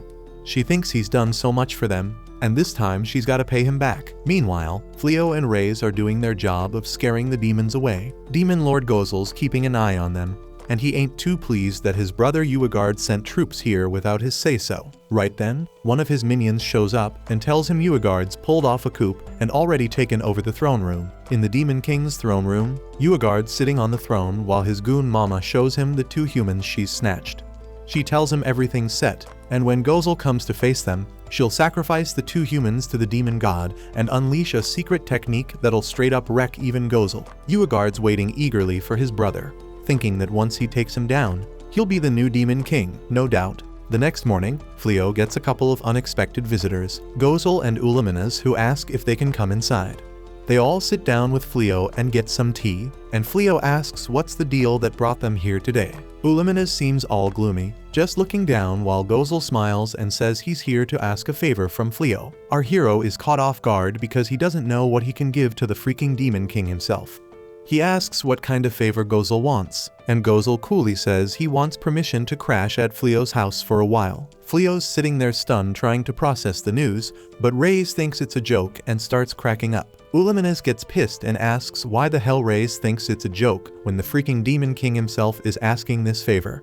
Gozel tells her to chill and explains to Fleo that he's in a sticky situation. He says his throne got snatched by his punk-ass little brother Uagard, who staged a coup while Gozel was away. Gozel clarifies that he wants them to know he ain't involved in any of the recent demon attacks because he ain't ordered them either. Turns out before Gozel could make it back to his castle, Uluminas heard the news and went running to the eternal 4 demons of the Demon King army. She thought they'd help her overthrow Uagard, but to her surprise, they all seemed to be neutral on the matter. Apparently, they got approached by Pewfew beforehand, who asked them to stay neutral because there's gonna be a showdown between the 2 brothers for the Demon King throne. Uluminas is horrified by all this and asks how the hell they could believe such crap. But Pewfew says she's been noticing that Gozel's been spending less and less time with the demons in his castle lately. Instead, he's been wandering around cities, blending in with the humans in disguise. She's thinking this might be a wake-up call for him to realize that his crew is starting to rebel against his ways. Feeling defeated, she turns to the 2-headed phoenix demon and tries to play with his emotions, claiming that Gozel personally raised him. But the bird ain't buying it and says it's a whole different story. When it comes to succession, only the strong can rule. And lately Gozel's been slipping, unable to make tough decisions, which is causing the war against humanity to come to a standstill. She then looks at the centaur and asks if he's turning into a traitor too. If they were truly loyal, they'd march up to the throne and toss every single person involved in the coup into the slammer, so they never see the light of day again. The centaur keeps his cool, gazes at her, and calmly says he'll always be loyal to Gozel. He believes the throne belongs to him, but he also sees it as a golden opportunity for Gozel to flex his true powers, crush this revolt and regain dominance. That's why he's staying neutral. Uluminas feels defeated but walks alongside them into the throne room, where they find Uagard posted up on the throne, with Piu right beside him, claiming they're in the presence of the new Demon King. The fish demon girl tells her to chill out because Uagard ain't snatched the throne just yet, but Piu reminds them they pledged to stay neutral.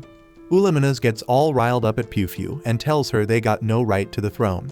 But Piu ain't having it, straight up roasts her and starts laughing. This fires her up even more, and she charges ahead, swearing she ain't no traitor, trying to slash Uagard with her sharp claws. But surprise, even though her attack lands, Uagard ain't got a scratch on him. Instead, her claws break on impact. Uagard gives her a cold look and punches her away, saying he don't need weaklings by his side. Piu decides to finish her off, but out of nowhere Gozel steps in and shields Uluminas, asking his underling to get her to safety. Uagard tells Gozel he's done waiting and challenges him to a fight for the throne. Gozel tells Uagard that this whole thing is hella childish, and he can't understand why he's acting like this. Uagard fires back saying Gozel's been acting mad suspicious, and Piu jumps in saying they had all the chances to take over the human territory. But Gozel always backed out at the last minute.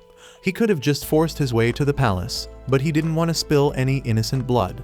And on top of that, he's been spending too much time with humans, enjoying their lifestyle, which makes him unworthy of being a demon. Gozel steps up and turns to his loyal Eternal Four demons, asking if they believe this too. They just stand there in silence, and Gozel gets the message loud and clear. Out of nowhere, he starts powering up. While Uagard gets ready for a brawl, the Eternal Four get hyped because they can feel Gozel's crazy strong powers radiating from him. Piu realizes this too and gets ready to sacrifice the fake hero and the thoughts to gain more power. But to everyone's surprise, Gozel takes off the Demon King ring from his arm, tosses it to his brother, and declares that he's giving up his claim to the throne. They're all left dumbfounded, trying to figure out what's going on. Uagard gets pissed, thinking he's being played, but Gozel tells him there's no point in fighting for the throne when his crew don't trust or believe in him no more. And with that, he starts walking away. But Uagard ain't finished yet and thinks he's being mocked, so he charges at Gozel. But Gozel swiftly delivers a back kick so powerful, it smashes him through walls like they're nothing, and sends Uagard flying out of the castle. He tells him it's payback for what he did to Uluminas. Piu chases after Uagard, while the Eternal Four are left stunned because they never saw this coming. With that, Gozel wraps up his story and says since he denounced the demon army, he can't stay in their territory no more. And in the human territory, Fleo's the only one he can call a friend. Fleo looks at him skeptically and says he'll have to check with his housemates first before making a decision. Sometime later, Gozel gathers the rest of the girls in the room, and they all take a seat in front of him as Fleo fills them in on what's been going down. They're all shocked by the updates, and Blossom asks about the recent attacks from the Demon King army. Gozel makes it clear that he ain't involved in that mess, stating that he told his troops to stand down. Bolano still seems a little scared and wonders if Gozel will still be like when he was coming around for tea and breakfast like before. Gozel assures them they got no reason to fear him no more since he ain't the Demon King and ain't part of their army. That eases their minds a bit. But Uluminas complains about how they wouldn't have to ask for a place to stay if Gozel didn't give away all their money to the army's intelligence department. Gozel replies that their work was crucial to keep innocent folk safe, and they deserved a good paycheck for it. He explains that he took the throne from his old man because he didn't like his ways, so it was bound for something like this to happen to him too. But he ain't got no regrets. In fact, he says they can now focus on other things, like how Fleo disguised himself and protected the town. Fleo's surprised that the Demon King knew about his actions and turns to the other girls, asking their thoughts about Gozel staying with them. The others seem cool with it, but Ballyrosa ain't too keen on having the literal Demon King in their house. But Reyes steps in and tells her he ain't even the Demon King no more, and she manages to convince her emotionally to go along with their plan. So the Demon King moves in with them, but he seems to struggle finding something to do. He approaches Blossom and offers to help her, but she declines, saying she don't want any more magic in her crops. With that, he heads over to the stables where Byrelli's taking care of the demon horses. He asks if he can lend a hand, but the horse gets spooked by his intense aura, and Byrelli tells him to bounce. Next, he steps into Fleo's workshop, admiring all the armor pieces he's crafted. They have a chat about it while Uluminas watches, seeing Gozel having more fun than ever as the Demon King. Later that night, they all gather around a bonfire, chowing down and shooting the breeze. but Balyrosa still looks uneasy, keeping her distance. Later, she can't sleep and gazes at the moon when Reyes and Fleo enter the room, offering her some tea and snacks. Reyes apologizes for manipulating her, but she brushes it off, saying she's just a housemate anyway. Fleo chimes in, saying he loves the way they're living now, each of them playing their roles, complementing each other, and living in perfect harmony. Balyrosa looks off into the distance, thinking she might not belong there because she ain't got nothing to offer. She knows Gozel wouldn't harm a human, and that he ain't the Demon King anymore, but she also knows that humans and demons ain't all that different. They both have friends and family. But even with that knowledge, she can't pretend to live peacefully under the same roof as a demon. She's seen the horrors suffered by knights who mourn their lost loved ones. Fleo locks eyes with her and tells her she don't have to get along with them if she don't want to. He explains that Gozel can live anywhere, and the real reason he's there is because he's scared Uegard might try something against them. Reyes also looks at her and reminds her that she ain't useless. She's the one who taught her how to bake cookies, offering her some as a sign of appreciation. The next morning, Balyrosa walks up to the demons and tells them she's cool with staying with them, but she'll be keeping an eye on them. If they harm a single human, she ain't never gonna forgive them. Gozel smiles, and Uliminas mocks her for being scared of Gozel in the past. Balyrosa fires back, saying Uliminas lost to Fleo twice. Gozel approaches her, extending his hand for a handshake, but Balyrosa refuses, saying she'll do it once she can trust him. And with that, she heads into the forest for the day's hunt. Meanwhile, we see the hero and Suya hustling away from the demon castle. The thief hero mentions that when they hit the town, they're gonna sell the jewels they snagged from the demon treasury. He says they can chill at an inn and enjoy a nice relaxing bath.